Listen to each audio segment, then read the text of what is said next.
El denominado Consenso de Washington se refiere al conjunto de medidas de política económica de corte neoliberal aplicadas a partir de los años 80 para, por un lado, hacer frente a la reducción de la tasa de beneficio en los países del norte tras la crisis económica de los 60 y, por otro, como salida impuesta por el Fondo Monetario Internacional y el Banco Mundial a los países del sur ante el estallido de la crisis de la deuda externa.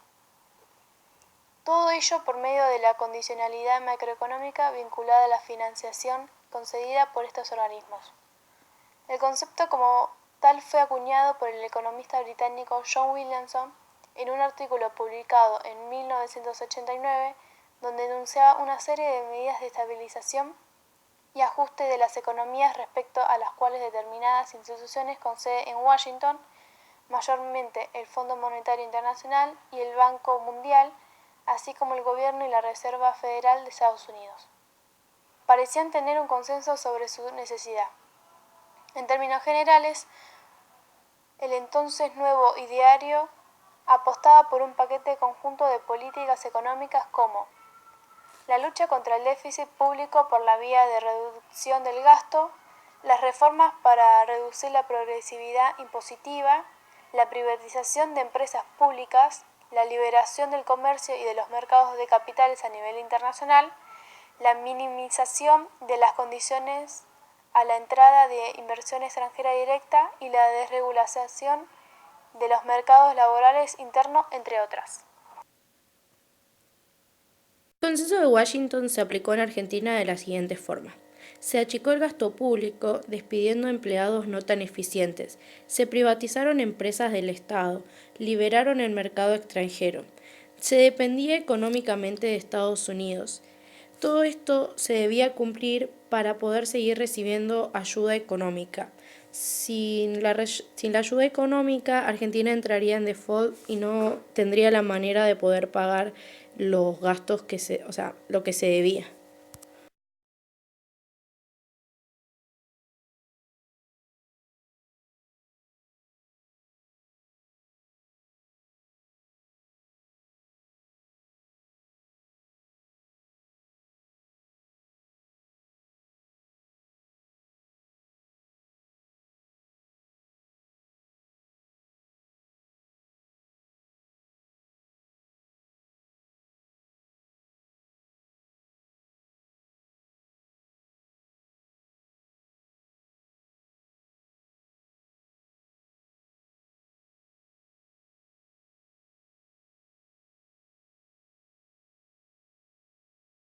Cuando Menem asume en 1989, en el país había una hiperinflación.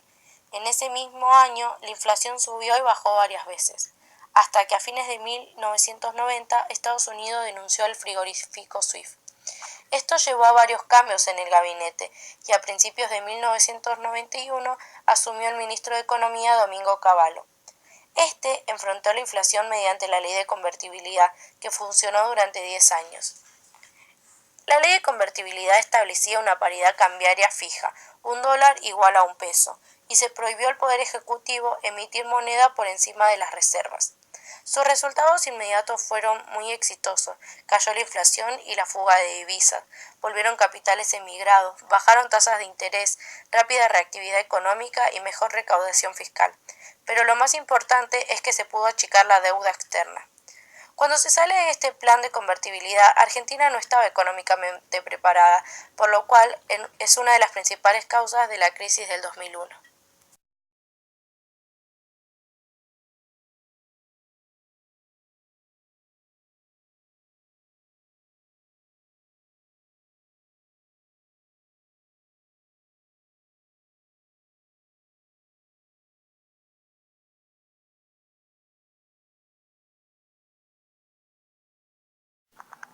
El 10 de diciembre de 1999, Fernando de la Rúa asumió la presidencia, y no tardaron en presentarse los problemas.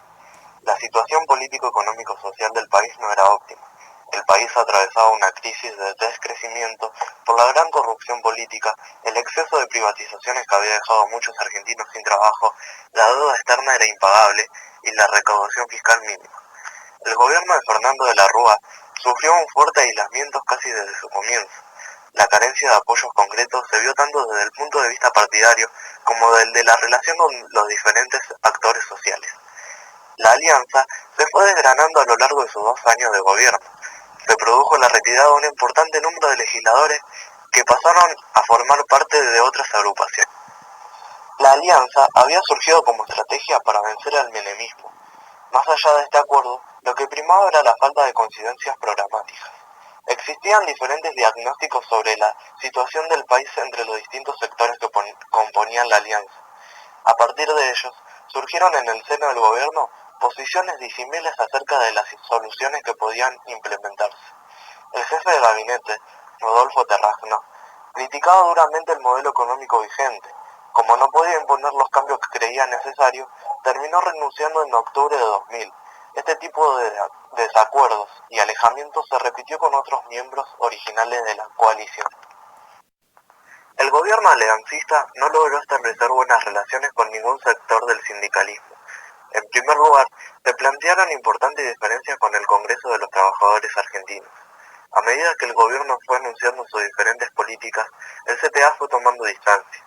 Esta tendencia se profundizó tras el recorte de los salarios estatales, el proyecto de reforma laboral del entonces ministro de Trabajo, Alberto Flammeric, y posteriormente con la llegada de Domingo Cavallo al Ministerio de Economía.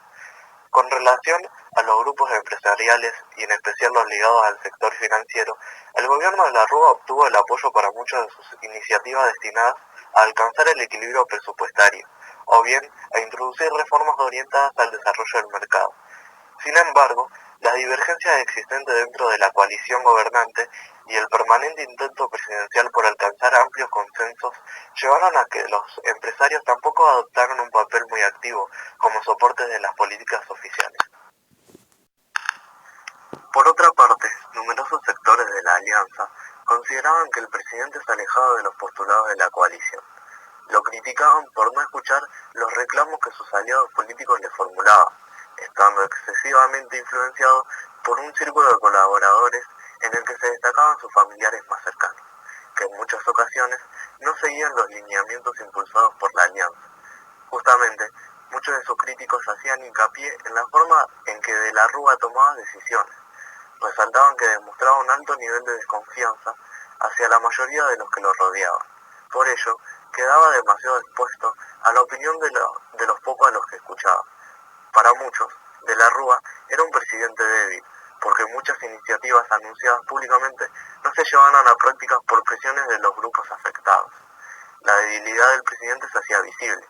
Los propios miembros de su gabinete lo contradecían o criticaban con dureza.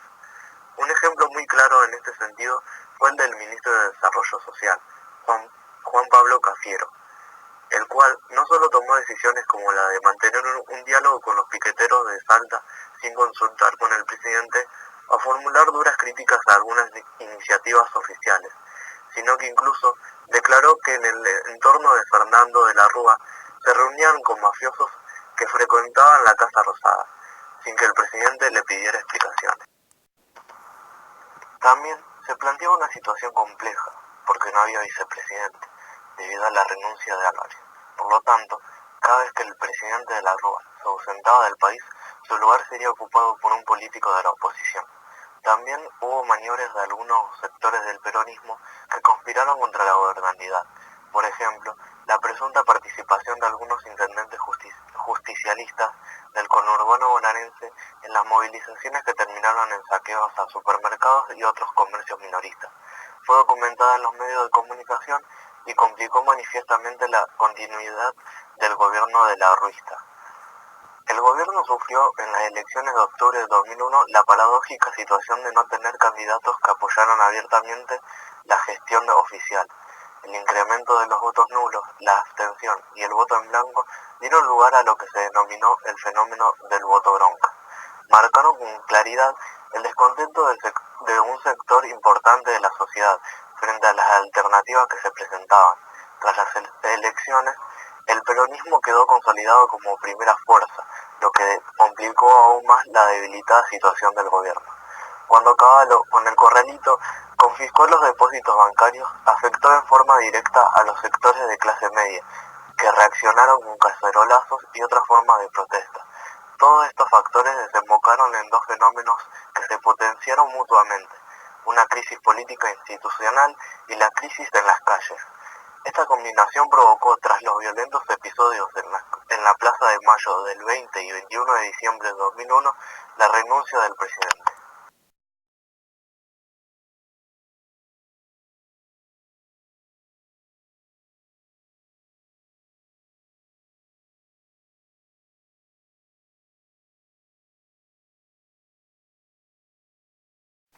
El motivo de la crisis del 2001 fue desencadenada por la restricción a la extracción de dinero en efectivo de los bancos, denominada corralito, dispuesta por el entonces ministro de Economía, Domingo Cavallo.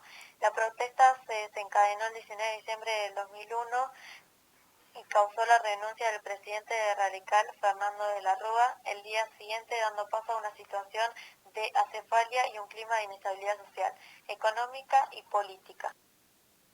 Las causas del 2001 fueron enormes desequilibrios del periodo, ya que estimuló fuertemente las importaciones, destruyendo la industria local, hizo perder competitividad a las exportaciones, reduciendo el margen de ganancia o haciéndolas desaparecer, propició las actividades especulativas y llevó a un enorme endeudamiento público y privado, que derivó en la incapacidad de la economía de obtener los créditos necesarios para pagar sus compromisos externos. Pero la revaluación cambiaría. No fue más que una parte del conjunto de las políticas implementadas en ese periodo de fundamentalismo neoliberal. La sumatoria de favores a diversos intereses particulares no constituye una política productiva.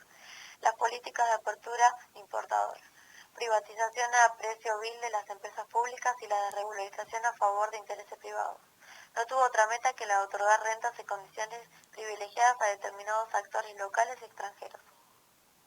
El tipo de cambio artificialmente sostenido con endeudamiento externo fue parte de esas medidas. Favoreció la concesión de una gran masa de créditos al país. Fue muy útil para los financistas internacionales y los comisionistas locales que necesitaban colocar fondos en economías periféricas. Favoreció la importación de todo tipo de bienes de consumo provenientes de firmas extranjeras, lo que les proporcionó a la población la sensación ficticia de progreso y de acceso a la modernidad.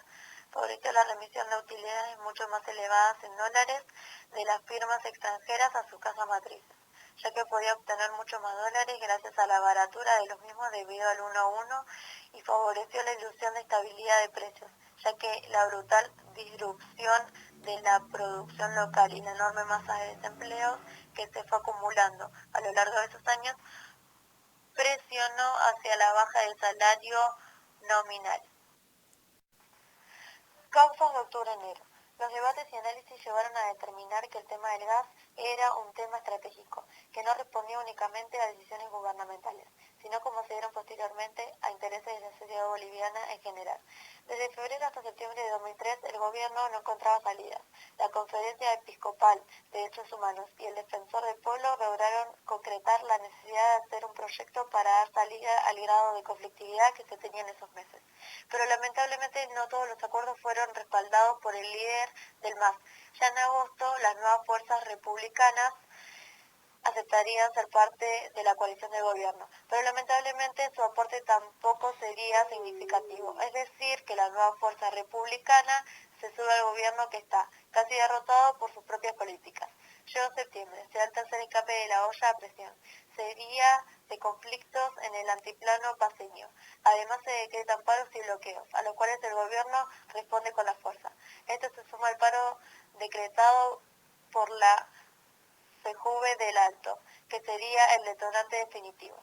La historia trágica de violencia, sangre y dolor se vive del 8 al 17 de octubre, 57 muertes y cientos de heridos en el octubre negro. El Alto estaba, como decía, de pie, no de rodillas. Los vecinos reclaman cambios estructurales y cambios en sus indicadores de pobreza. Que habiendo gas había la necesidad de cambiar esa realidad de precariedad y pobreza extrema. Así, Gonzalo Sánchez de Lozada termina su gobierno como parecía que iba a terminar, sin una garantía de sostenibilidad y credibilidad. Sumado a eso, su actitud represora sobre el pueblo indefenso y pobre de El Alto.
mi nombre es José Luis Gallardo y tengo 45 años. Me llamo Juan Antonio Gutiérrez, tengo 47 años. Bueno, mi nombre es Guillermo Martínez y tengo 37 años. Sergio Áñez Gómez, 45 años. Empleado en una empresa de gaseosas multinacional. De metalúrgico trabajaba, soy metalúrgico. Era empleado en una transportadora de caudales. No, particularmente no me afectó lo de desempleo porque la empresa nos reunió junto a la dirección general de la empresa de aguas y gaseosas, donde nos aseguraban la continuidad laboral por más que la crisis sea muy profunda en el país. A mí, en lo personal, me afectó del hecho de que, bueno, mi familia requería un poco más de plata, pero un poco más de esfuerzo, pero los que más sufrieron fueron ellos que estuvieron acá en Argentina. Sí, tuve que enviar un poco más de plata. No, porque trabajaba en una empresa que se dedicaba a servicio. No de forma directa, ya que no tenía ahorros bancarizados. No, por el corralito no fuimos afectados, ni yo ni los compañeros míos de trabajo, justamente por lo que decíamos, que era una empresa multinacional y con el tema económico del corralito hecho por Domingo Cavallo, el ministro de Economía por ese entonces, que no permitía sacar cierta cantidad de plata de los cajeros o de los bancos, la empresa se hacía cargo de pagarnos todo el sueldo en forma efectiva y completo el sueldo en la empresa misma. Sí me afectó porque era muy difícil cobrarle a los clientes, porque, bueno, no lograban conseguir efectivo, era muy complicado, había patacones o lecop y se complicaba cobrarle a los clientes. Bueno, en ese momento yo no fui afectado por el corralito porque estaba trabajando en el exterior, así que no me afectó en nada.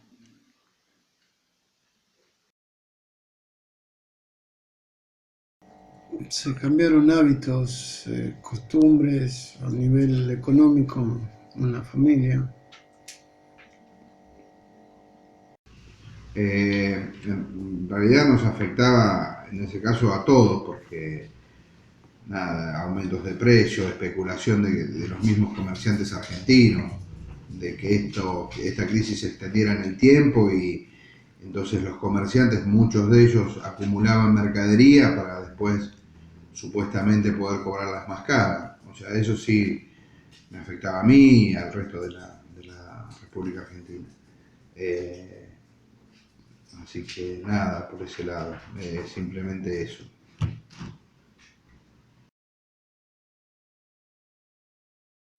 No, en realidad nunca estuve de acuerdo. No. En realidad nunca voté, ni siquiera los voté directamente. Para mí la idiosincrasia del partido que habían formado, que era una alianza, nunca me convenció. Distintas personas formaban la alianza de distintos tipos de partidos, distintas ideologías, distintas formas de pensar, o sea, era muy rebuscado, nada, la búsqueda de un partido, de alianzas, donde jamás se podrían haber llevado de acuerdo, debido a que todos los personajes involucrados en este partido político, digamos, todos tenían ideologías diferentes y formas de pensar diferentes. O sea, era como que nada, no iban a llegar nunca a nada, era como tirar de una cuerda todos para distintos lados. Bueno, con el gobierno de la Rúa yo estoy de acuerdo porque me parecía un gobierno transparente, algo bueno, muy claro. Pero bueno, después, bueno, con el paso del tiempo las cosas no se dieron así como yo pensé que se iba a dar, algo bueno, legítimo, transparente. Pasó lo que pasó y bueno, lo que no me gustó fue que, bueno, terminó todo mal. En algunos puntos estaba conforme con ese gobierno, en la parte económica no. Sí vivíamos un poco más tranquilo, no había tanta inseguridad como hoy, pero creo que eso no es un tema de gobierno. No, no estuve de acuerdo con el gobierno de la Alianza. Había votado al entonces presidente Menem.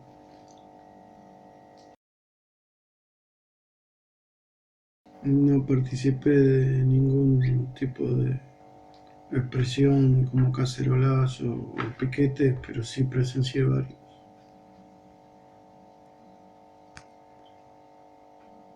Bueno, con el asunto de que si participé en cacerolazo o en los piquetes, no pude porque, bueno, como dije antes, estaba trabajando en el exterior. Así que No, participar no he participado nunca en esta época no he participado nunca en ningún tipo de piquete. Sí presenciarlo porque evidentemente uno iba a trabajar y bueno, estaban los cortes de ruta, saqueos y demás y nada, eso sí, uno lo lo sufría por llegar tarde, por la gente que en realidad hacía eso porque lo hacía por necesidad, no porque quería, obviamente. No participé de ningún corte ni piquete, pero sí presencié por haber quedado atrapado en rutas o calles cortadas por piquete o manifestaciones. Como anécdota, lo que tengo es que, bueno, son un par. La primera era un día que íbamos a trabajar que no nos permitían ir con los vehículos, justamente en la estación de La Ferrer, hubo una represión de la policía hacia un grupo de piqueteros y bueno, entre los disparos hubo balas de goma y gracias a Dios nunca me pegaron, pero sí pasaron muy cerca los perdigones de las postas de la bala de goma, un susto importante para el que no está acostumbrado.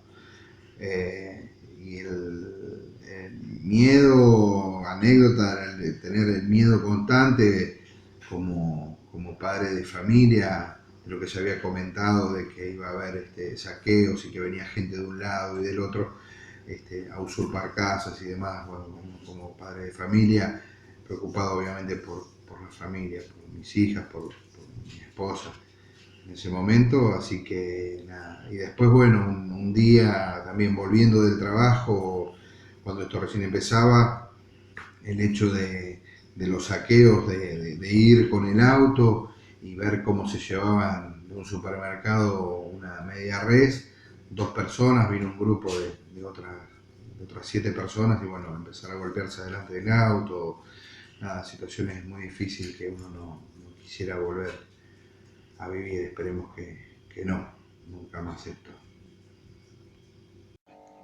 Sí, estábamos haciendo un servicio especial en el Banco Río Casa Central en el momento que se ingresaron los ahorristas y se nos pide que repelemos la manifestación usando picanas y palo de goma.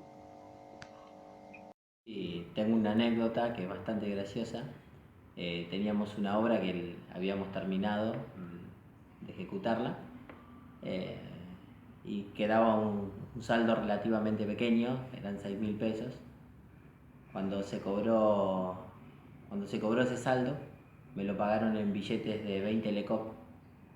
Y bueno, cuando llegué a casa, que había que acomodar la plata para guardarla y contarla y eso, mi hija agarró una pila de billetes y lo tiró para arriba y decía que éramos ricos por la cantidad de billetes que había, era una montaña de 20 lecop. bueno, con el tema de la anécdota, sí, bueno, tengo una y bueno, es que estaba viendo CNN, la cadena CNN en español, Globovisión, y bueno, justo pasaban un avance de lo que estaba pasando acá en el 2001 con el gobierno de la Rúa, y estaba con unos amigos que eran mexicanos y me preguntaban y me decían que lo que estaba pasando era en mi país y no podían creerlo porque nosotros veníamos de un dólar 1 a 1 con el peso, y no sé si 1 a 1, pero ahí estaba. Y era algo muy estable y bueno, no lo podían creer, y yo tratando de hacerle explicar por qué pasó, y en realidad yo no sabía tampoco por qué había pasado porque yo no estaba acá, y bueno, era como algo medio engorroso para explicar, pero bueno, más o menos.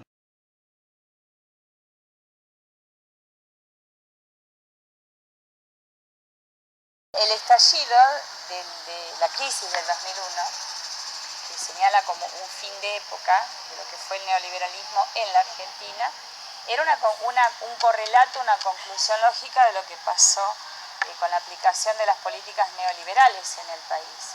Es decir, que dejó una gran cantidad de desempleo, pobreza, trabajo precario, y la gente, buena parte de la población que estaba afectada, porque había hasta 2 dígitos, casi 20 y pico % de desocupación, era lógico que se manifestara con una desconfianza absoluta, no solamente sobre la economía, sino también por los gobernantes. Es decir, fue una crisis política que se manifestaba en esto de que se vayan todos, ¿no?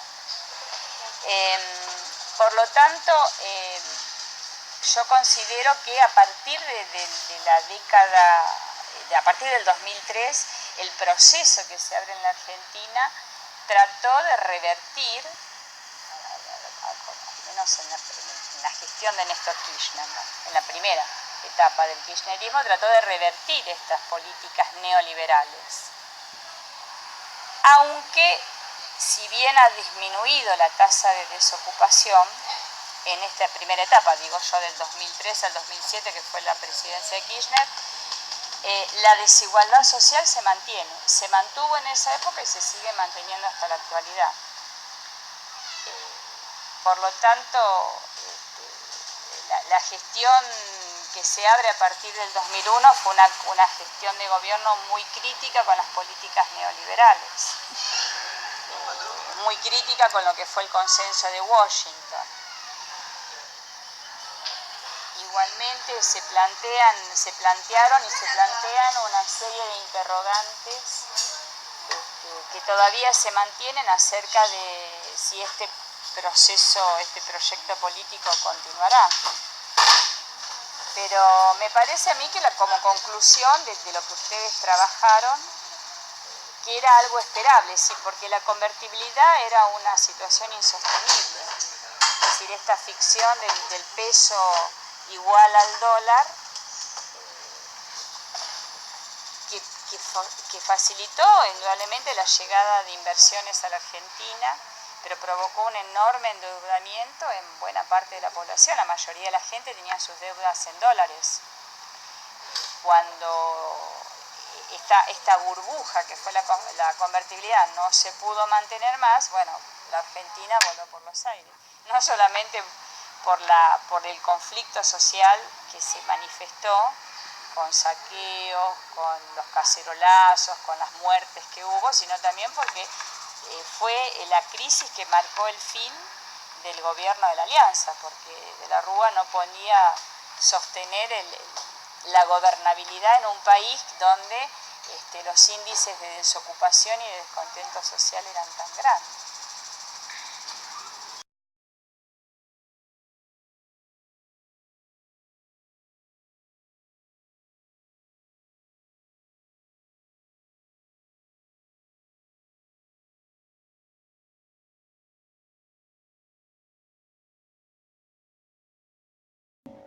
Bueno, trabajo en el kiosquito que tengo acá en mi casa, cuando lo abren, ¿no? ¿Cómo te afectó el desempleo? Y la verdad que cuando lo cerraron ya no teníamos más plata. Fuiste afectado por el corralito. La verdad es que las vacas en el sistema bancario. Nada, las vacas, yo no trabajé con las vacas. ¿Por qué las vacas? Por el corralito, Camila. ¿Cómo afectó su día a día esta crisis? Y la verdad que tuve resaca. No comía, no dormía, como dice la canción. No come, no ríe, no dice nada. ¿Estuvo de acuerdo con este gobierno antes de la crisis? ¿Por qué? ¿Qué gobierno? Yo voté a Cristina toda mi vida. Y porque Cristina es Cristina. Aguante Cristina. Bueno. ¿Participó o presenció algún tipo de acontecimiento como piqueteros, caseros, lazos, etcétera? Y en mi casa, obvio, cuando mi mamá no me cocina. ¿Tiene alguna anécdota para contarnos? Bueno, sí, fue una vez que estaba en el colegio y le dijeron a mi mamá, cocine, mamá, cocine. ¿Por qué era? Tuve que, porque no quería estar en el colegio y bueno, no me daba de comer y le tenía que dar un montón de No, contar la historia de verdad. Bueno, la cosa es así. ¿En qué año estabas? Estaba en segundo, primero, creo. Primero, segundo. Y bueno, no tenía ganas de estar en el colegio, la verdad, no tenía ganas. Y bueno, llamaba cada 2 por 3 a la directora o a la, ¿cómo se llama? No me acuerdo cómo se llama. Secretaria. A la secretaria. Este año me mató. Y bueno, le decía que mi mamá no me cocinaba. No, me tomaba el mate cocido con la portera porque mi mamá no me cocinaba. Con la galletita, le robaba toda la galletita a la portera. Se quedaba sin nada. Y encima estaba embarazada, ¿viste? Pobre nene. Y bueno, no dijiste tu nombre y cuántos años tenés ahora. Y ahora tengo mi nombre, Juliana, y bueno, tengo 12 años. ¿Y esto que contaste antes? O sea, ¿tu mamá te cocina? En este momento no. Carajo. No le voy a mostrar a mamá. Guillermo Martínez, 25 años. A ver, Facu. También se ve bien, boluda. Hola, Facu. No. Ya sé que... A ver, vamos a hacer... No me grabes. A ver. Sí. ¿Cómo te llamas? ¿Cómo te llamas? ¿Cómo? Adrián Facupe. ¿Cómo? Bien. No, Facupe ¿Edad? no me gusta, Facu por. ¿Edad? Facundo Ariel por. ¿Edad? ¿Edad? Tengo 95 años y bueno. Soy Pablito. ¿De qué trabajas? De carnicero. Y bueno, yo soy gigoló, ¿viste? Yo soy el Dale, Facu. Trabajo brazo. No puedo, me da vergüenza, güey. Me da vergüenza. Online. Güey. Se me ubica. No, porque después te van a mandar al grupo.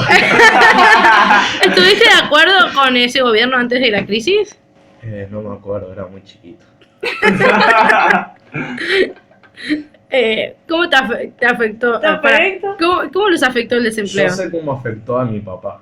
¿Cómo lo afectó? Él trabajaba en un yaguané. ¿En qué?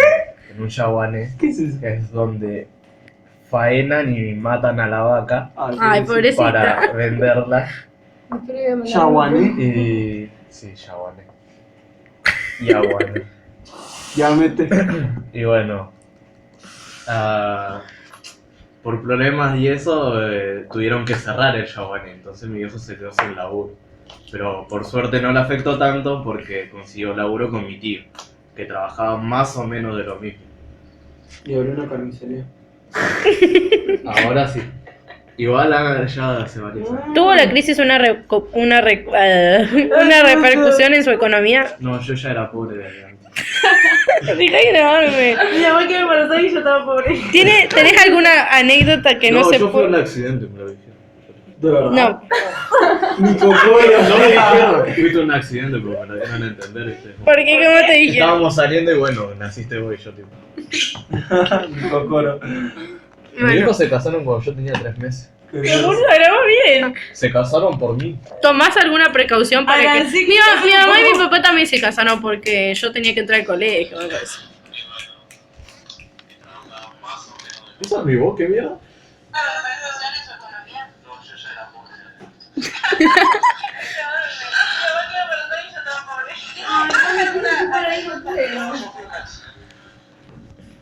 Seguía grabando.